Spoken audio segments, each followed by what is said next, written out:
Hey there. So today is a very special day, and I am so excited to be here with Cindy Healy, who is Director of Employee Onboarding with Microsoft's Worldwide Learning. Cindy, thank you so much for taking a few minutes to be here. My pleasure. Great to be here.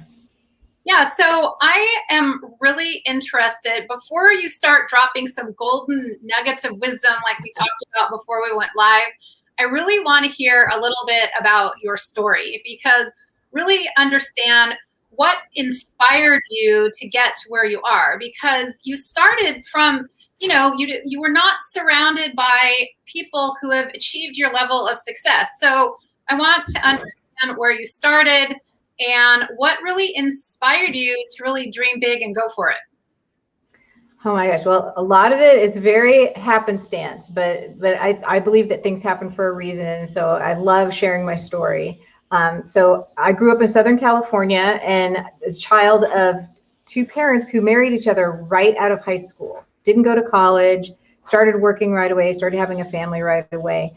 And so the expectations for me growing up as a young girl in the 70s were just, they weren't great. It was kind of like, there was, even though I was a really good student and made good grades and loved school, I just didn't have those conversations about college. That just wasn't on my parents' radar at all. And, not to any fault of theirs, but just, it just wasn't part of their world, right? And so in fact, the career advice that I did get was, hey, you better get in that kitchen and learn how to cook because you're going to be somebody's wife someday. And hey, not that I didn't want to be somebody's wife someday or that isn't super valuable, but I just had this thing, this idea thinking that I could do more. In fact, I used to love to watch the Mary Tyler Moore Show, which you might remember, right? And that was an example of a career woman. And I always thought, oh, I want to go into an office and have a professional career like she did. And what does that look like? And how would that look like for me? And that was just the ideal that I had in my mind of that maybe I could do more, but I had no idea how to make it happen. And so when I graduated from high school, I really didn't have a plan. Some of my friends were going off to college, but a lot of them weren't. My high school had an abysmal graduation rate where almost a third of people didn't graduate from high school. So I did what a lot of other people did, was I got a job at one of the local amusement parks. I worked at Knott's Berry Farm, and I got a job in the Buffalo Nickel Arcade as a change girl, right? And I also enrolled in the local junior college, which was like the 13th grade at the time, right? And that's just where people went when they didn't know what they were doing, but they didn't want to completely give up. And so I was working at this change booth one day at Knott's Berry Farm. And I loved working in the change booth because you got to make announcements over the loudspeaker and you got to sit down all day. So that was right up my alley. And my lead, who was just a few years older than me, this gal named Helen, she comes over to me and she's asked me if I need any change. But at the same time, she says, hey, do you know why you get to sit in the change booth all the time? Because it was either like the change booth was the coveted spot. Otherwise, you had to walk the floor and hand out change and carry this big, heavy apron. And I was like, no, why? And she said, because your change count is always accurate. And I was like, how hard is that? It's just counting. But she said, oh, you'd be surprised. Like other people struggled with it. And then she said, are you good at math? And I said, yeah, I'm good at math. I'm not afraid of math. I'm not one of those people that hates math. And she says, if you're good at math, you should enroll in a university and you should major in computer science. And it's a great field there. It's a growing field. They need women, and starting salaries are $25,000 a year. So I was like, $25,000? I was making $2.20 an hour at Knott's Berry Farm, and I had no career plan. So anything that would get me on a trajectory to 25,000 seemed like a really good idea. So I figured out how to enroll in a local university and math into computer science, and the rest is history, right? But that was how I got started, and I am so thankful that she caught me being good at something, and that has been changed the trajectory of my entire life. Yeah, and I want to take a pause on that for a moment, because I think that's really important now. I mean, what do you think about now, in the position that you're in, but also whether it's in Microsoft or another company, of really seeking out people and not just waiting for someone to ask you to like sponsor someone. Or I remember, I kind of have a similar story, but I remember going out to eat with my dad, and whenever we were at a restaurant and someone was very, very good at their job, they were very attentive, really good customer service, they were totally on it, my dad would be thinking on the fly, you know, who do I know that needs some help? Because this person is amazing. So he would either hire her or say, hey, I have 3 people I want you to talk to because you're amazing. And so I just think that that story is very relevant even now in corporate, so we can really like heighten our level of awareness, think on the fly, and always be kind of scanning and being aware of people that we can say, hey, you know, have you ever thought about this? And, you know, I know that you're also a certified coach, you know, putting on our coach's hat, it might just not be recommending it, especially for women, because, you know, we women have to check 8 out of those 10 boxes before we do anything. So, you know, you might have to put on that coaching hat and really challenge and say, you know, I know you're not experienced in that. I know you might not have been thinking about that, but hey, I need you to make a phone call, and just really giving them kind of a nudge. And so that story is great and it's really relevant. So thanks for sharing that. And then from your job of making $25,000 a year, which at the time is huge bucks. I happen to remember those days, the big bucks. But what kind of transpired on the way from that to where you are now? Because whether I work with like Olympians or business people, we always know that it's usually a circuitous route to success. A lot, not just circuitous, but sometimes it feels like it's, you know, 2 steps back for 1 step forward. So can you share a little bit of the twists and turns that you took? Sure. I made a lot of mistakes, and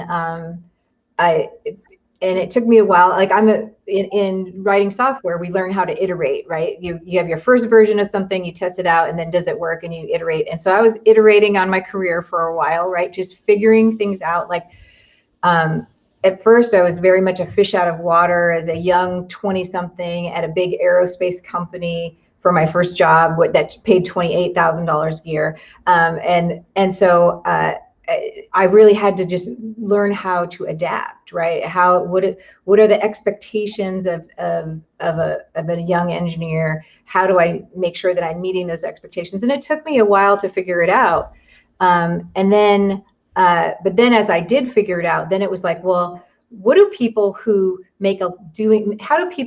do this make a lot more money? And so then someone told me, oh, you go and you be a contract engineer where you're willing to take the risk of shorter assignments, but you make more money in the short term. And so I was like, okay. And so I went to do that, and I bounced around between a few aerospace companies, and then they kept having this oppressive culture. And so then I asked, the next question was, hey, if this is what we do and we're contract employees, what's the absolute best place to work and do this kind of work? And everyone kept pointing me to the Jet Propulsion Laboratory, a division of NASA, saying they have a great culture. They hire contractors for a really long time, that you could be there for years and years and years. At that time, they had to hire 1/3 of their workforce needed to be this contract type labor. And so I was like, So I just started working my way until I finally got a job at JPL. And I ended up staying at Jet Propulsion Laboratory for 7 years. And almost 7 years, the last 3 of which I worked on a mission called Mars Pathfinder, which was the first spacecraft to land on Mars since the Voyager missions in the 70s. And we put the first rover on Mars. So now we just recently had this big Martian landing, and we're getting all kinds of great pictures from Mars. Well, Pathfinder was the first one to do that.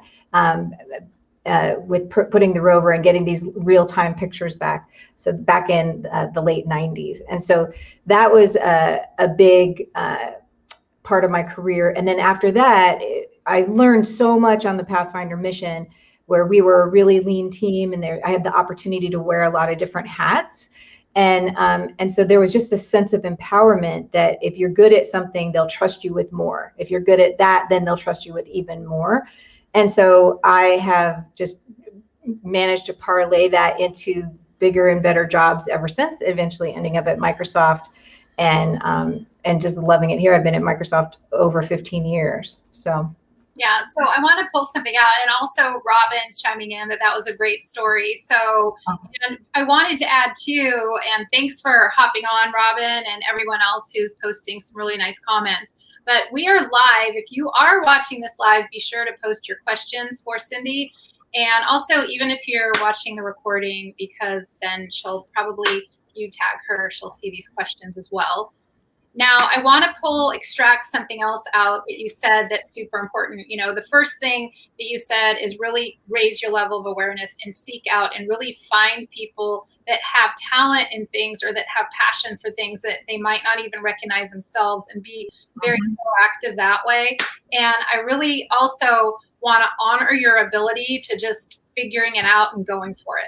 Because you're like, I like to make some more money. I like to have a bigger impact. How does that work? And you just ask a few people and they're like, you need to go do this. And just your willingness to step into the unknown is really a trait of an amazing high performer. Yeah. And it has really served you well, and you're really kind of walking the talk, so to speak. So thanks for really sharing that.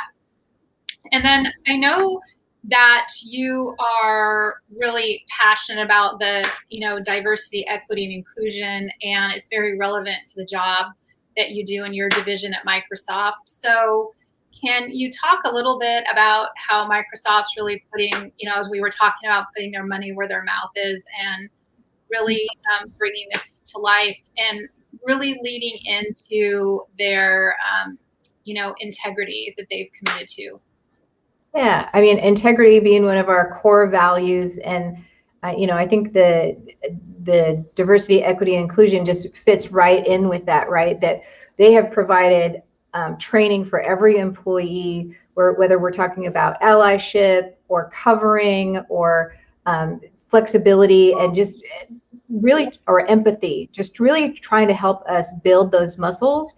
And then also really setting the expectation that, especially as leaders, we are supposed to be exercising those muscles, right? And that there's just no room for kind of this old school thinking of not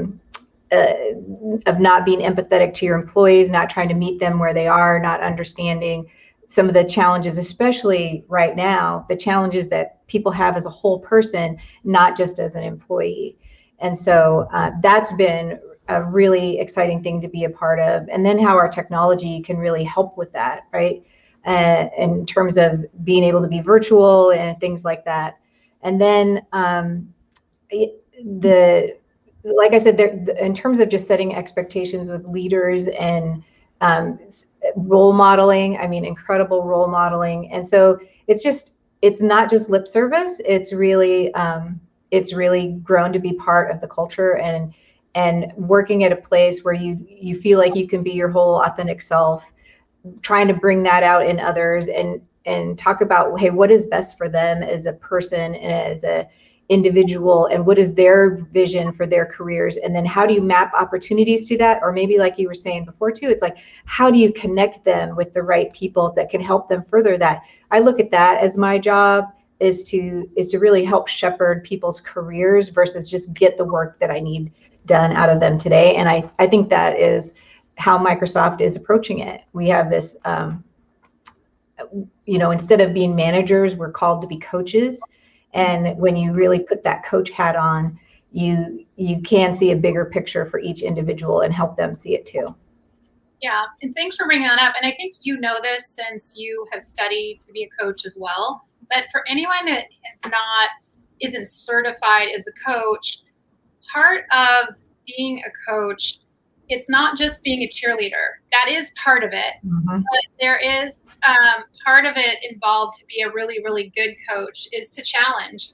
And a lot of times you might see things in people that they may not see in themselves. And you might push them, because we all know that life begins outside of our comfort zone, but we are humans and creatures of comfort, right? So a lot of times, even though we might want something, if it's uncomfortable, we're either not going to exist outside our comfort zone, or we might put a toe out and come back in and say, it's not for me, right, enough, someone else is better qualified, or what have you. So sometimes not just identifying people, but really pushing them even when they might even be a little scared, or at least sending the invitation. Now, there might be some people that just, they're comfortable for whatever reason, they want to stay where they're at, which is totally fine. And we got to respect that too. But just opening people's minds and awareness to that challenge part. Now, a lot of what I like to do sometimes is just say, let's just plant a seed. Let's just plant a seed of this idea, this thought, this bigger than you can imagine. It's like, and we'll come back to it next time we talk. But don't allow the immediate no to happen. It's like, I'm just planting a seed. Let's see what happens the next time. And that's perfect. And I think if you combine that with one other little simple thing that I like to do with people, and a lot of times if you plant a seed, people might come back. They might come back and say, well, what if this and what if that? What if I'm not ready? What if I go for that promotion? I'm not. It's a lot of what ifs, which are a mental projection of the future, right? Right. And so instead of what if, just change it to imagine if. So if you can plant the seed and just say, imagine if, just leave it there, because that sends their off into a positive trajectory rather than catastrophizing about what might happen. And so, exactly. And so, of course, we have to talk about mindset, just because so we can intersect, my world and your world. And what mindset has allowed you to go from, your first job, and probably, honestly, I would imagine the first time you came home and said, guess what, Mom and Dad, I'm going to a 4-year college, they were like, wait, what? Yeah. And so, what brought you from there to working at JPL to now being at Microsoft? What mindset has really helped you persevere and be resilient? So I think to exactly what you were talking about, my number one mindset tool is envisioning success.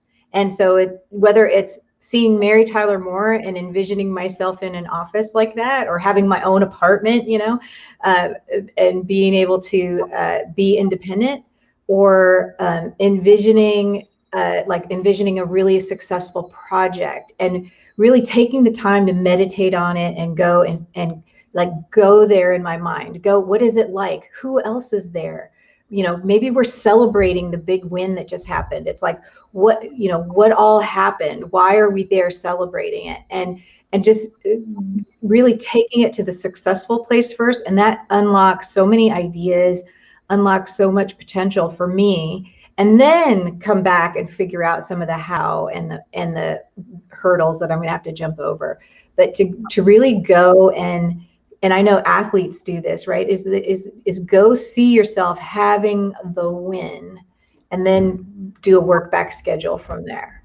And so that's been huge for me. One of my favorite stories about that is, like I said, on Mars Pathfinder, we all got to wear a lot of hats. We were a really lean team of just about 250 people on this $200 million mission, which was peanuts in the space business at the time, right? And my main job was writing software, writing simulation software. I also got to write some other flight software for uplinking new code and uplinking commands and things. But the hat that I wanted to wear, that I was not a part of necessarily, I was on the bubble, was to be a part of this launch team that would go travel with the spacecraft to Cape Kennedy, put it together and do the final testing and be there for the launch. And it was an opportunity to go live in Florida for a couple of months while this whole process would take place. And all my Pathfinder best buddies were going, and it's like I needed to get on that list of people that was going. And I could just see myself in Florida soaking up the sun and having this great time with all my besties at the same time, launching our spacecraft. Like, I needed to be there.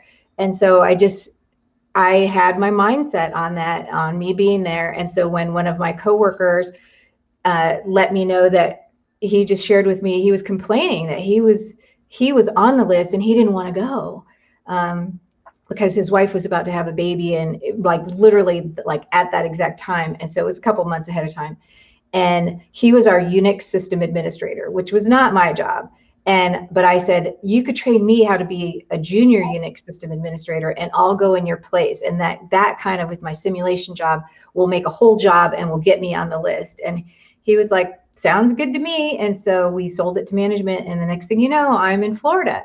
And so I just feel like I was able to make that happen by having a vision.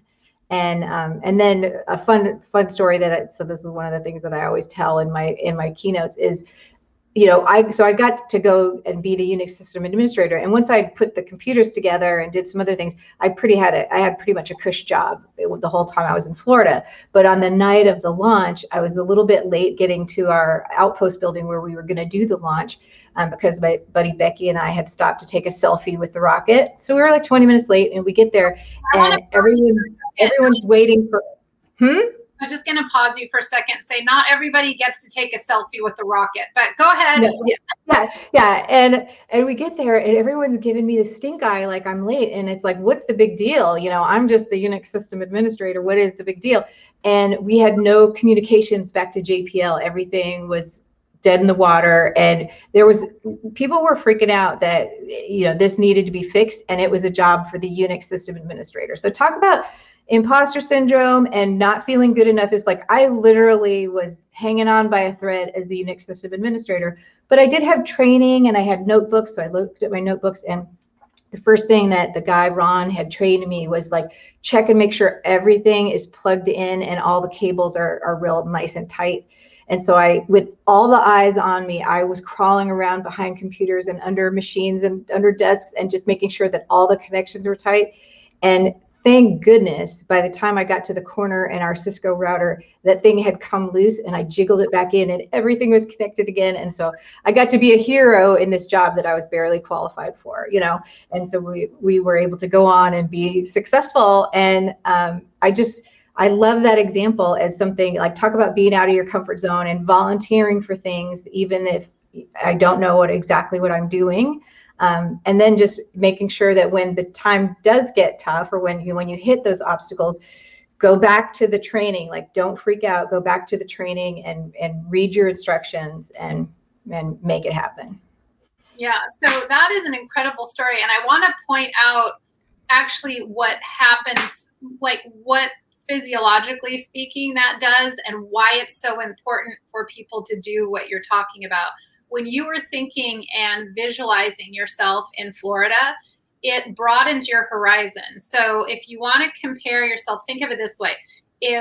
Whoever's listening, if you are walking through a field, so Cindy, if you were walking through a field and I said, Cindy, there are 50 different colors of flowers in this field, and you said, no, there aren't, and you just stomped down and you were looking at your feet the whole time, you might see a couple different colors of flowers. But if you said, there could be, and I imagine that maybe there are, then it broadens your awareness to what could be. Mm-hmm. And then you start looking for flowers. Well, if there's 50, there must be some over there. There must be some over here. And it just broadens it. And that's exactly what you did, because by you visualizing and being very vivid and visceral about this experience that you were going to have, it made you hyper aware of opportunity. Because exactly. You thought that there was no way in heck that this was ever going to happen, you do not even know anything about this program, then it wouldn't have occurred to you when you were talking to a colleague when he was kind of maybe concerned about going. You wouldn't have thought, oh, here's my chance. Just like the flowers, you would have walked on by. So it is so very important to do this. And honestly, the default for most people is to catastrophize and be negative. In other words, I want to go thing. There's just no way I'm ever going to do it, and what have you. But by doing what you did, and I want people to really, really take note of that and to really think about things and make them as vivid and visceral as possible. You might have even been thinking about the sunshine on your face, what it sounded like, when the rocket took off, like all of these different things. Oh, yeah. I could see myself living on the beach, partying with my friends, and working really hard. And a little bit of work here and there. But, that's amazing. Yeah, so that is fantastic. Well, is there one thing that you would like to leave everyone with? You have so many incredible stories. You've accomplished so many amazing things in your career and also your time at Microsoft. So what is the one thing that you like to leave people with besides hiring you for an amazing keynote? I want to leave people with that. But besides that, what would you leave people with? I really think this this idea of catching people being good at something is really a game changer. That you're reinforcing with them what talents or skills they may have. You're holding up a mirror to them and telling them that you appreciate that about them. And then for me, it also, like, just like you were saying, it unlocks opportunities where I can start matching an opportunity to their talent, or coaching them on, hey, how might you grow this? Just like Helen recognized my mad change counting skills and changed my whole life. And she has no idea this even happened, right? It's like, we don't keep in touch, but I owe Helen this huge debt of gratitude. And I try to pay it forward by catching people being good at things, and then parlaying that into how can I now empower them based on what we both know they're really good at. How do we stretch them even further? And as women, it gives us an opportunity. When we do that, it gives us an opportunity to go up against the stereotype that women don't support other women, and it just provides this opportunity for us to be a champion of people. It enables us to adopt people. Like, I adopt people all the time, that it's like, hey, they don't even have to ask me if I'll be their mentor. It's like, hey, I'm not letting you go until we find the right spot for you. A lot of times at Microsoft, but until we're able to match that potential with the right career opportunity or just growth opportunity that they're seeking. So I'll adopt people like that. And I challenge other leaders to do that. And then if you're an emerging leader too, I know hopefully a lot of younger people are listening to this or watching this, is that it's a great way to create followership. People want to be seen. It's a basic human part of our nature, right? Is we want to be seen, we want to be heard. And when you catch someone being good at something and you get really specific about it, like the change counting, right? It really makes people feel seen and valued.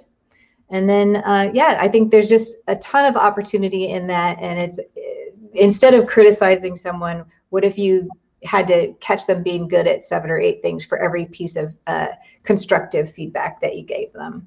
And really help people. We all have those feelings of not being good enough, or that I'm the imposter and I'm about to be found out. But when people catch you being good at things, it just helps you rise above that much faster. Yeah, and I think that is a huge point. And there was a little small but significant thing that you said, and that's specificity. To be very specific. So it's not like, oh, you're doing an amazing job. It would be, right. It would be like, I saw the way you connected with that person and you really made the customer feel like they mattered and that you cared about them. Or I don't know, something very, very specific. Exactly. Just like, I like the way that you efficiently count the change. I mean, that sounds a little bit funny, but it's really not. And that specificity can really go a long way. So I didn't want that to go unnoticed. Great. So, Cindy Healy, another congratulations. Microsoft is really lucky to have you. You're a great role model. Thank you. Keep sharing your story as well with all of your speaking. And I look forward to continuing to follow you. Great. Thank you. Thanks so much for talking. Yeah, of course.